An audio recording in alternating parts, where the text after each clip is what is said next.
Good morning. ನಾನಿವತ್ತು ಇನ್ನೊಂದು ride ಹೊರಟಿದ್ದೀನಿ weekend. ನನ್ನ ಪ್ರಯಾಣ ಏನಂದರೆ ಬೆಂಗಳೂರಿಂದ ಮೂಡುಬಿದ್ರೆಯಿಂದ ಹೆಬ್ರಿಯಿಂದ ಶೃಂಗೇರಿಯಿಂದ ವಾಪಸ್ಸು. ನಾಳೆ ಒಂದು ಟ್ರೆಕ್ ಇದೆ, ಅಜ್ಜಿ ಕುಂಜ ವಾಲಿಕುಂಜ. ಸೊ ಅದನ್ನು ಮುಗಿಸ್ಕೊಂಡು ಮತ್ತೆ ವಾಪಸ್ ಬರ್ತೀನಿ. ಇಲ್ಲಿಂದ ಈಗ ಟೈಮ್ ಆಗಿದೆ 5 ಗಂಟೆ 10 ನಿಮಿಷ. ನಾನು ಶಿರಾಡಿ ಘಾಟಲ್ಲಿ ಹೋಗೋಣ ಅಂದ್ಕೊಂಡಿದ್ದೀನಿ. ಈಗ ನಾವು ಮುನಿಯಲ್ಲಿಂದ ಈ ಕಡೆ ಬಂದಮೇಲೆ ಇದು ಸೆಕೆಂಡ್ ರೈಡ್ ಇದೆ ನಂದು. ನೋಡೋಣ ಇವತ್ತು ಜರ್ನಿ ಯಾವ ಥರ ಇರುತ್ತೋ.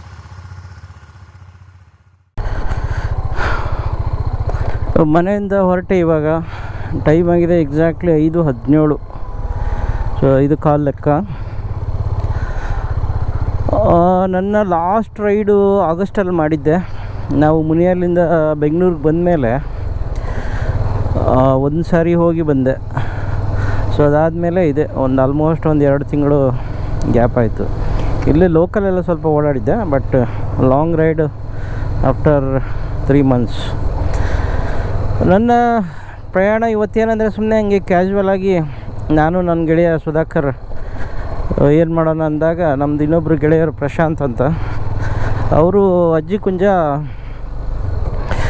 ಟ್ರೆಕ್ ಹೋಗೋಣ ಅಂತ ಅಂದರು. ಸರಿ, ಸೊ ಇಲ್ಲಿಂದ ಒಂದು ರೈಡು ಆಗುತ್ತೆ, ನನ್ನ ಮಗನ ಭೇಟಿ ಆದಂಗೂ ಆಗುತ್ತೆ, ಟ್ರೆಕ್ಕು ಆಗುತ್ತೆ, ಒಂದು ರೈಡು ಆಗುತ್ತೆ ಅಂತ ಅದಕ್ಕೆ ಈಗ ಹೊರಟಿದ್ದೀವಿ. ಏನಂದರೆ ಸುಧಾಕರ್ ಆಲ್ರೆಡಿ ನೆನ್ನೆನೇ ಮೂಡುಬಿದ್ರೆಗೆ ಹೋಗಿದ್ದಾನೆ, ಮಗನದು ಸ್ವಲ್ಪ ಕೆಲಸ ಇತ್ತು. ಸೊ ಹಂಗಾಗಿ ನಾನಿವತ್ತು ಸೋಲೋ ಹೊರಟಿದ್ದೀನಿ. ಅಲ್ಲಿಂದ ಅವನು ಜಾಯಿನ್ ಆಗ್ತಾನೆ ಇವತ್ತು. ಇವತ್ತು ನಮ್ಮದು ರಫ್ ಪ್ರಯಾಣ ಏನಂದರೆ ಇಲ್ಲಿಂದ ಮೂಡುಬಿದ್ರೆಯಿಂದ ಹೆಬ್ರಿಯಿಂದ ಮತ್ತೆ ನೈಟ್ ಹಾಲ್ಟ್ ಮೂಡುಬಿದ್ರೆ, ಮತ್ತು ಅಲ್ಲಿಂದ ನಾಳೆ ಬೆಳಗ್ಗೆ ಅಜ್ಜಿ ಕುಂಜ ನನ್ನ ಮೊದಲು ವೀಡಿಯೋದಲ್ಲೆಲ್ಲ ನೋಡಿರ್ಬೋದು. ನಮ್ಮ ಮನೆ ಕಿಟಕಿಯಿಂದ ಕಾಣಿಸ್ತಾಯಿತ್ತು. ಸೊ ಅಷ್ಟೊಂದು ಆಕ್ಸೆಸಬಲ್ ಇತ್ತು. ಸೊ ಅಲ್ಲಿದ್ದಾಗ ಸುಮಾರು ಒಂದು 4 ಸರಿ ಮಾಡಿದ್ವಿ. ಅದಕ್ಕೆ 2 ರೂಟ್ ಇದೆ, ಒಂದು ಅಂಡಾರು, ಇನ್ನೊಂದು ಕೆರೆಕಟ್ಟೆ ಅಂತ. ಸೊ ನಾನು ಮಾಡಿದ್ದೆಲ್ಲವೂ ಅಂಡಾರಿಂದನೇ. ಸೊ ಇದು ಮೊದಲನೇ ಪ್ರಯಾಣ ಟ್ರೆಕ್ಕಿಂಗು ಕೆರೆಕಟ್ಟೆ ಕಡೆಯಿಂದ, ಅದು ಶೃಂಗೇರಿ ಕಡೆಯಿಂದ ಬರುತ್ತೆ. ಸೊ ಹಂಗಾಗಿ ನಾಳೆ ಬೆಳಗ್ಗೆ ನಾವು ಕೆರೆಕಟ್ಟೆಗೆ ಹೋಗಿ ಅಲ್ಲಿ ಟ್ರೆಕ್ ಮುಗಿಸ್ಕೊಂಡು ಮತ್ತೆ ಅಲ್ಲಿಂದ ವಾಪಸ್ ಬೆಂಗಳೂರು. ಈ ಥರ ಇದೆ ರಫು. ನೋಡೋಣ ಯಾವ ಥರ ಜರ್ನಿ ಹೋಗುತ್ತೆ, ಏನು ಯಾವ್ಯಾವ ಚಾಲೆಂಜ್ ಬರುತ್ತೆ ಅಂತ. ಬನ್ನಿ, ಬೆಳಿಗ್ಗೆ ಒಂಥರ ಓಡಿಸೋದು ಒಂಥರ ರೈಡು ತುಂಬ ಚೆನ್ನಾಗಿರುತ್ತೆ.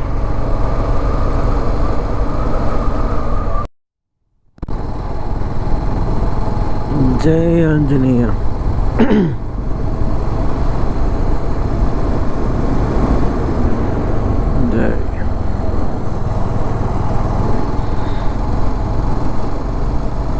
ರೂಟು ಮಾಗಡಿ ಕಡೆಯಿಂದ.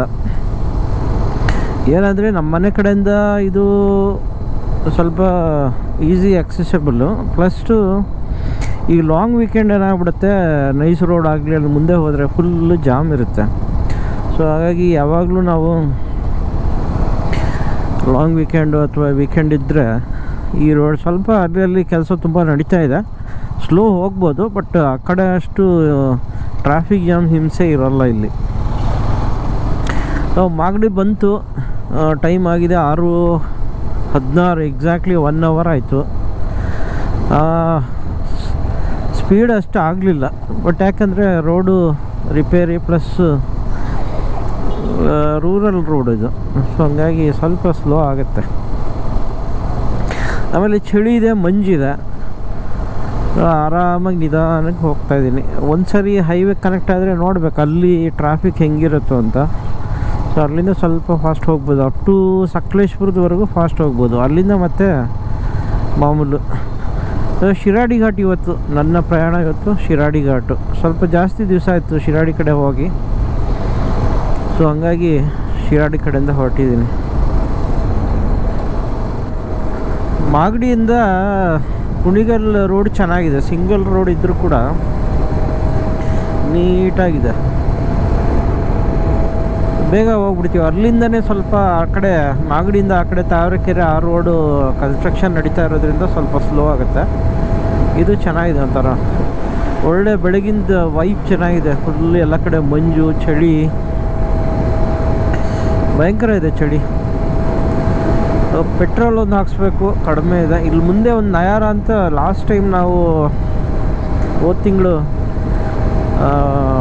ಹೆಬ್ರಿ ಕಡೆ ಹೋದಾಗ ಇಲ್ಲಿ ಹಾಕ್ಸಿದ್ದೆ ಕಾರ್ಗೆ, ನೋಡೋಣ ಅಲ್ಲೇ ಹಾಕಿಸಿ ಇಲ್ಲಿಂದ ಬಿಟ್ಟರೆ ಒಂದು 100 ಕಿಲೋಮೀಟ್ರ್ ಎಲ್ಲೂ ಸ್ಟಾಪ್ ಮಾಡಬಾರ್ದು ಅಂದ್ಕೊಂಡಿದ್ದೀನಿ.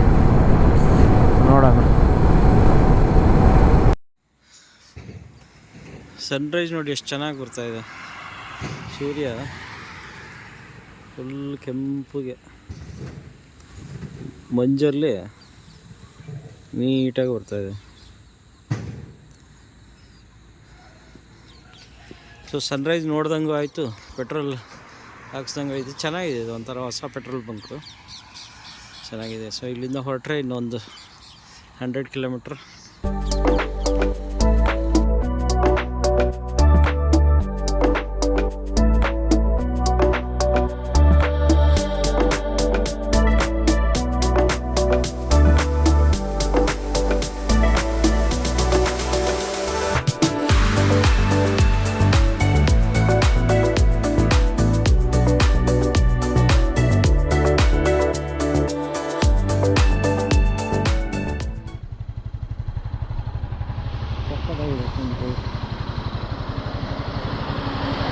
ಹಿಂದ್ಗಡೆ ಒಂಚೂರು ಬ್ಯಾಕ್ ವಾಟರ್ ಥರ ಇತ್ತು, ಅದು ಇರ್ಬೇಕಾಯ್ತು.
ತಿಂಡಿ ತಿಂದಾಯಿತು. ಇಂದ್ರಪ್ರಸ್ಥ ಹೆಸರಿಗೆ ಮಾತ್ರ ಇಂದ್ರಪ್ರಸ್ಥ, ಏನೂ ಚೆನ್ನಾಗಿರಲಿಲ್ಲ.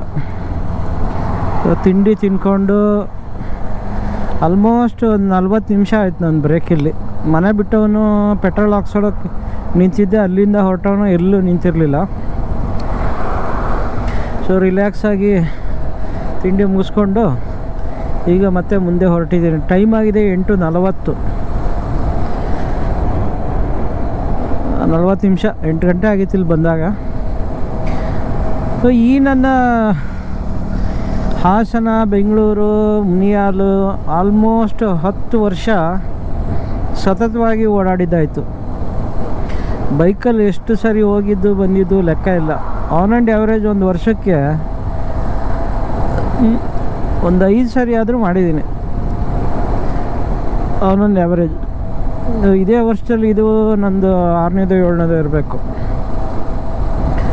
ಆಗಸ್ಟಲ್ಲಿ ಒಂದು ಮಾಡಿದ್ದೆ, ಇವಾಗ ಮತ್ತೆ ನವಂಬರ್.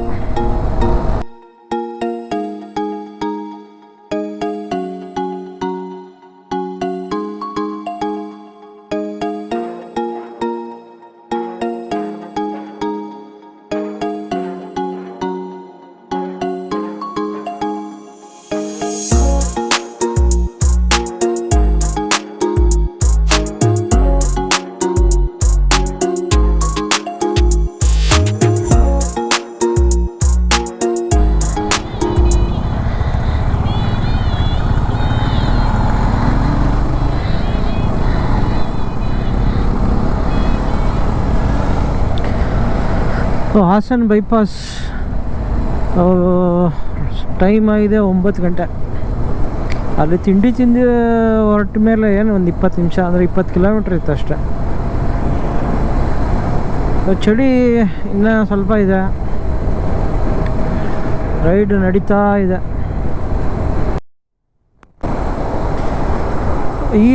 ಈ ಫ್ಲೈಓವರ್ ಇರಲಿಲ್ಲ ಹೋದ ವರ್ಷ ಬಂದಾಗ. 1 ವರ್ಷ ಆಯಿತು ಅಂದ್ಕೊಳ್ತೀನಿ ನಾನು ಈ ಕಡೆ ಬಂದು. ಇದು ಪರವಾಗಿಲ್ಲ. ಇದು ಈ ಕಡೆಯಿಂದ ಸಿಟಿ ಒಳಗಡೆಯಿಂದ ಬರೋ ದಾರಿ, ಇದು ಬೈಪಾಸಿಂದ ಫ್ಲೈಓವರ್ ರೆಡಿ ಆಗ್ಬಿಟ್ಟಿದೆ. ಎಷ್ಟು ಫ್ಲೈಓವರ್ಗಳು ರೆಡಿ ಆದರೂ ಮತ್ತೆ ಟ್ರಾಫಿಕ್ ಮಾತ್ರ ಕಡಿಮೆ ಆಗೋದೇ ಇಲ್ಲ.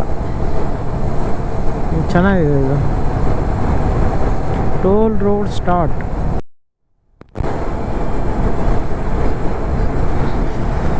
ಸಕಲೇಶ್ಪುರ ಬಂತು. ಸಕಲೇಶ್ಪುರ ಬೈಪಾಸ್ ಆದಾಗಿಂದ ತುಂಬ ಟೈಮ್ ಉಳಿತಾ ಇದೆ. ಇಲ್ಲಾಂದರೆ ಈ ಕಡೆ ಕೆಳಗೆ ಹೋಗಿ ಊರೊಳಗೆ ಹೋಗ್ಬೇಕಾಗಿತ್ತು.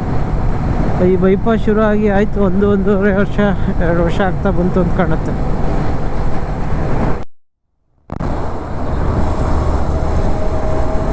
ಪರವಾಗಿಲ್ಲ, ರೋಡ್ 1 ವರ್ಷದಲ್ಲಿ ಸುಮಾರು ರೆಡಿ ಆಗಿಬಿಟ್ಟಿದೆ.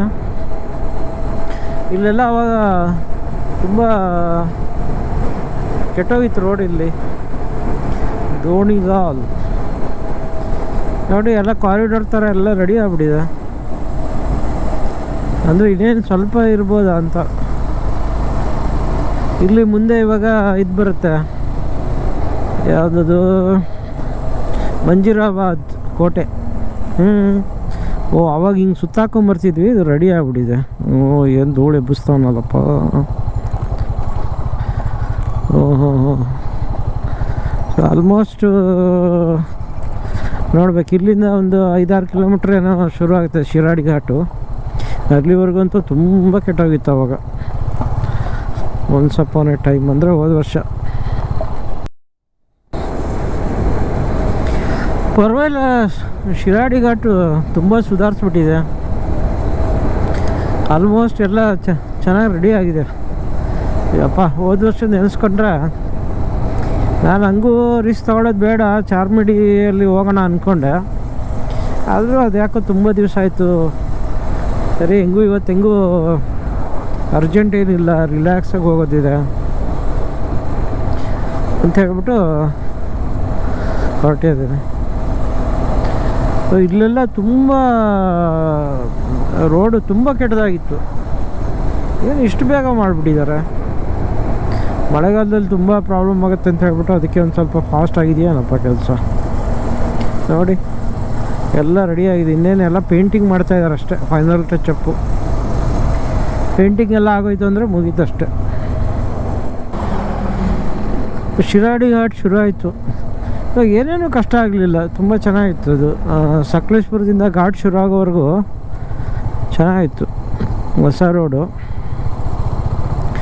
ಆಮೇಲೆ ಟ್ರಾಫಿಕ್ಕು ಕಡಿಮೆ ಇರೋದ್ರಿಂದ ಬೇಗ ಬಂದುಬಿಟ್ಟೆ. ಎಷ್ಟು 10 ಗಂಟೆ ಆಗಿದೆ. ನಾನೊಂದು ಅರ್ಧ ಗಂಟೆಯಲ್ಲಿ ಟೈಮ್ ಪಾಸ್ ಮಾಡಿದೆ. ಅಂದರೆ ಈ ಲೆಕ್ಕದಲ್ಲಿ ಧರ್ಮಸ್ಥಳಕ್ಕೆ ಒಂದು 5-5:30 ಗಂಟೆಯಲ್ಲಿ ಹೋಗ್ಬಿಡ್ಬೋದು.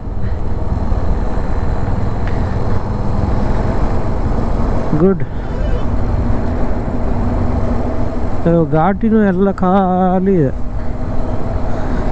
ಇವಾಗ ಈ ಸೆಕೆಂಡ್ ಸಾಟರ್ಡೆ ಬೇರೆ ಇಲ್ಲ. ಹೌದು, ಈಗೇನಾಗ್ತಾಯಿದೆ, ಸೆಕೆಂಡ್ ಸಾಟರ್ಡೆ ಎಲ್ಲ ಸರ್ಕಾರಿ ರಜೆ ಇರೋದ್ರಿಂದ ಸ್ವಲ್ಪ ಜಾಸ್ತಿ ಇರುತ್ತೆ. ಇದು ಇವತ್ತು ಸೆಕೆಂಡ್ ಅಲ್ಲ ಇದು, ಹಂಗಾಗಿ ಜನನೂ ಸ್ವಲ್ಪ ಕಡಿಮೆ ಇರ್ತಾರೆ.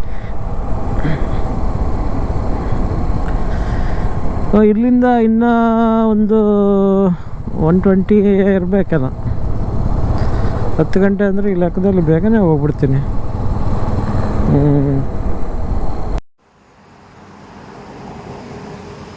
ಶಿರಾಡಿ ಘಾಟಲ್ಲಿ ಇದ್ದೀನಿ ಇವಾಗ ನಾನು. ಟೈಮ್ 10 ಗಂಟೆ ಆಗಿದೆ. ಆರಾಮಾಗಿ ಹೋಗ್ತಾ ಇದ್ದೀನಿ. ಯಾವುದೋ ಹಿಂದ್ಗಡೆ ಕಾರ್ ಬೇರೆ ಬಂತು. ಇಲ್ಲಿಂದ ಇನ್ನು ಮೂಡುಬಿದ್ರೆ ಸ್ವಲ್ಪ ದೂರ ಇದೆ, ಅರೌಂಡ್ 120 ಕಿಲೋಮೀಟರ್ಸ್ ಇರ್ಬೋದು.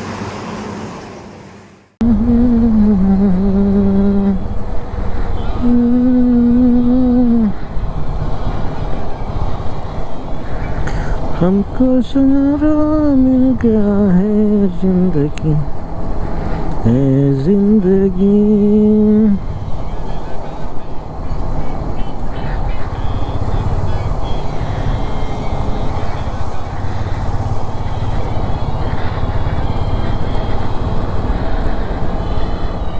ಎಷ್ಟೊಂದು ಆಶ್ಚರ್ಯ ಇದೆ, ಗಾಡಿಗಳು ತುಂಬ ಕಡಿಮೆ ಇದ್ದಾವೆ, ಆರಾಮಾಗಿದೆ ಘಾಟಿ. ಎಲ್ಲೋ ಅಲ್ಲೊಂದು ಇಲ್ಲೊಂದು ಗಾಡಿಗಳು ಬರ್ತಾಯಿದೆ ಅಷ್ಟೇ, ಟ್ಯಾಂಕರ್ಗಳು ಅದು ಇದು. ಈ ವರ್ಷವೂ ತುಂಬ ಮಳೆ ಆಯಿತು. ಅಲ್ಲಲ್ಲಿ ಇನ್ನೂ ನೀರು ಹರಿತಾ ಇದೆ. ನವಂಬರ್ ತಿಂಗಳಿದ್ದರೂ ಕೂಡ ನೀರು ಹರಿತಾ ಇದ್ದಾವೆ.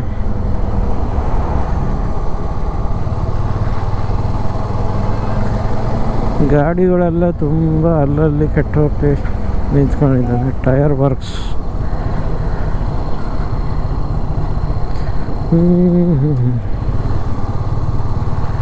10:20 ಮತ್ತು ಅಲ್ಲೂ ಸುಮಾರು ಒಂದು 15 ನಿಮಿಷ ನಿಲ್ಲಿಸಿದ್ದೆ. ಇವಾಗ ಎಷ್ಟೊತ್ತು ಕೂಲಾಗಿ ಹೋಗ್ತಾ ಇದೆ. ಆವಾಗ ಒಂದು 7-8 ವರ್ಷದ ಹಿಂದೆ ನಾವು ಮುನಿಯಾಲ್ಗೆಲ್ಲ ಓಡಾಡಬೇಕಾದ್ರೆ ಶಿರಾಡಿಯಲ್ಲೇ ಯಾವಾಗಲೂ ಓಡಾಡ್ತಿದ್ವಿ.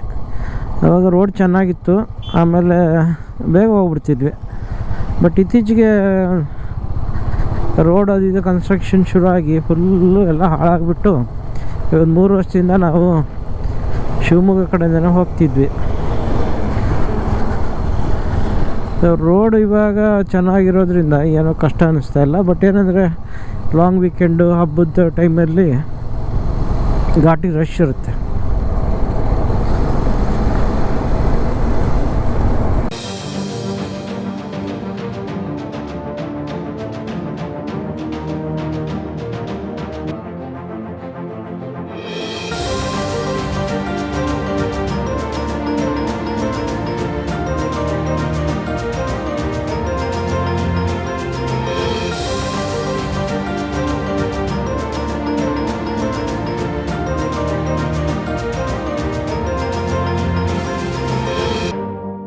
ಚೌಡೇಶ್ವರಿ ದೇವಸ್ಥಾನ ಇದು. ಶಿರಾಡಿ ಘಾಟ್ ಇನ್ನೇನು ಮುಗಿಯುತ್ತೆ ಅನ್ನೋ ಟೈಮಿಗೆ ಚೌಡೇಶ್ವರಿ ದೇವಸ್ಥಾನ ಸಿಗುತ್ತೆ. ಇದು ತುಂಬ ಚೆನ್ನಾಗಿದೆ ಜಾಗ. ವಾವ್, ಜೈ ಚೌಡೇಶ್ವರಿ.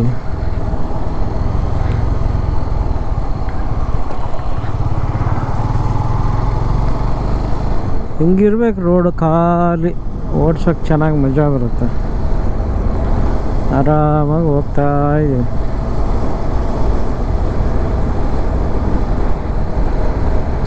ಒಂದೇ ಗುಂಡ್ಯ, ಅದಾದಮೇಲೆ ಇನ್ನೇನದು ದೊಡ್ಡದಾದ್ರೆ ಉಪ್ಪಿನ ಅಂಗಡಿ ಮೇಲೆ ಹೋಗ್ಬಿಡ್ತೀನಿ. ಇಲ್ಲಾಂದರೆ ಧರ್ಮಸ್ಥಳನೂ ಹೋಗ್ಬೋದು. ಅಲ್ಲಿ ಸ್ವಲ್ಪ ರೋಡ್ ವರ್ಕ್ ನಡೀತಾ ಇದೆ. ಉಜಿರೆಯಿಂದ ಗುರುವಾಯನಕೆರೆವರೆಗೂ.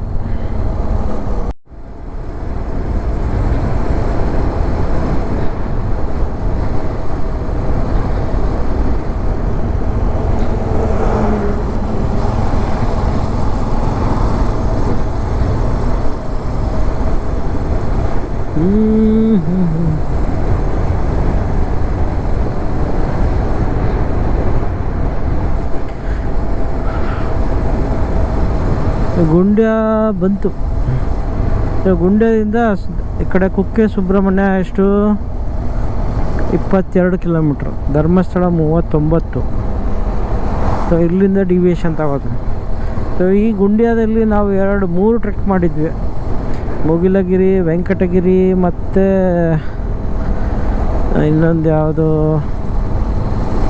3 ಮಾಡಿದ್ವಿ. ಇದೊಂಥರ ಜಂಕ್ಷನ್ ಇದ್ದಂಗೆ. ಏನಾಗುತ್ತೆ, ಘಾಟಿಯಿಂದ ಕೆಳಗಿಳಿದವರು ಒಂದು ರಿಲ್ಯಾಕ್ಸ್ ತಗೋತಾರೆ, ಘಾಟಿ ಹತ್ತೋರು ಒಂದು ರಿಲ್ಯಾಕ್ಸ್ ತಗೋತಾರೆ. ಸೊ ಹಂಗಾಗಿ ಇದೊಂಥರ ಜಂಕ್ಷನ್ ಇದ್ದಂಗೆ. ಆಮೇಲೆ ಧರ್ಮಸ್ಥಳಕ್ಕೆ ಕುಕ್ಕೆಗೆ ಹೋಗೋರು ಇಲ್ಲೇ ಡಿವಿಯೇಷನ್ ತಗೊಂಡ್ಬಿಡ್ತಾರೆ, ಬೆಂಗಳೂರು ಕಡೆಯಿಂದ ಬರೋರು. ಬೆಳಗ್ಗೆ ತಣ್ಣಗಿರೋದ್ರಿಂದ ಈಗ ಒಂಚೂರು ಬಿಸಿ ಶುರು ಆಯಿತು, ಆದರೂ ಪರವಾಗಿಲ್ಲ, ಅಂಥ ಸೆಕೆ ಅನ್ನಿಸ್ತಾ ಇಲ್ಲ. ಆದರೆ ಇನ್ನೊಂದು ಸ್ವಲ್ಪ ಕೆಳಗೆ ಘಾಟಿ ಇಳಿದ್ವಲ್ಲ, ಇನ್ನೂ ಸೆಕೆ ಸ್ಟಾರ್ಟ್. ಕರಾವಳಿ ಸೆಕೆ ಶುರು ಆಗುತ್ತೆ.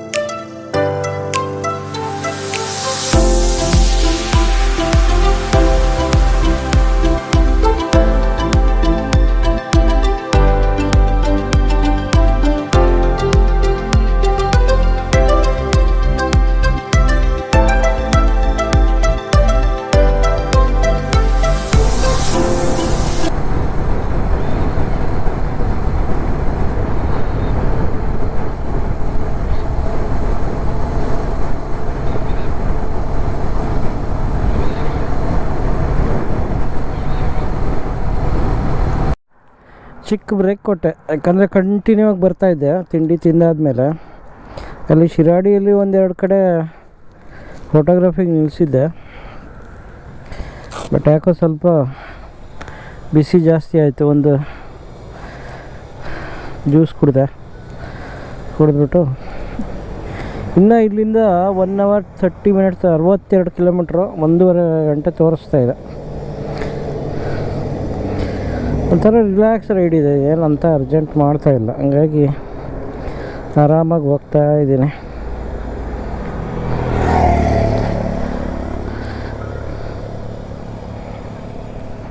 ಹಲೋ, ಯಾ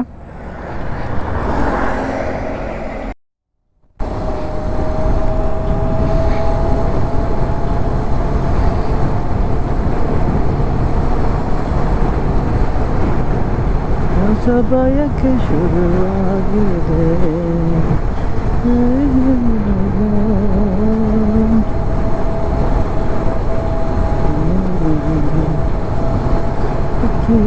ನನ್ನ ಹುಡುಕಿ. ಪ್ರತಿ ರೈಡಲ್ಲಿ ಏನಾದರೂ ಒಂದು ವಿಘ್ನ ಇದ್ದೇ ಇರುತ್ತೆ. ಸೊ ಈ ರೈಡಲ್ಲಿ ಏನಾಯಿತು ಅಂದರೆ ಬ್ಯಾಟ್ರಿ ಕೈ ಕೊಟ್ಬಿಡ್ತು. ಮೂಡುಬಿದ್ರೆವರೆಗೂ ಬ್ಯಾಟ್ರಿ ಬ್ಯಾಕಪ್ ಬರಲೇ ಇಲ್ಲ. ಸೊ ಹಾಗಾಗಿ ನನ್ನ ಜರ್ನಿ ಕಂಟಿನ್ಯೂಷನ್ ಅರ್ಧಕ್ಕೆ ಉಳ್ಕೊಂಡಿತ್ತು. ಒಟ್ಟಾರೆಯಾಗಿ ನಾನು ಮೂಡುಬಿದ್ರೆ ಸೇರಿದಾಗ ಮಧ್ಯಾಹ್ನ 1 ಗಂಟೆ ಆಗಿತ್ತು. ಒಂಥರ ರಿಲ್ಯಾಕ್ಸ್ ಆಗಿತ್ತು, ಒಂಥರ ಚೆನ್ನಾಗಿತ್ತು. ಸೊ ಕ್ಯಾಶುವಲ್ ರೈಡ್ ಅಷ್ಟೇ, ಮತ್ತೇನಂತ ವಿಶೇಷ ಇಲ್ಲ. ಸೊ ಇನ್ನೊಂದು ರೈಡಲ್ಲಿ ಮತ್ತೆ ಸಿಗೋಣ. Thank you. ನಾಳೆ ಟ್ರೆಕ್ಕಿಂಗ್ ಇದೆ, ಅದು ಮುಗಿಸ್ಕೊಂಡು ಮತ್ತೆ ಬೆಂಗಳೂರಿಗೆ ಹೋಗ್ತೀವಿ. Thank you.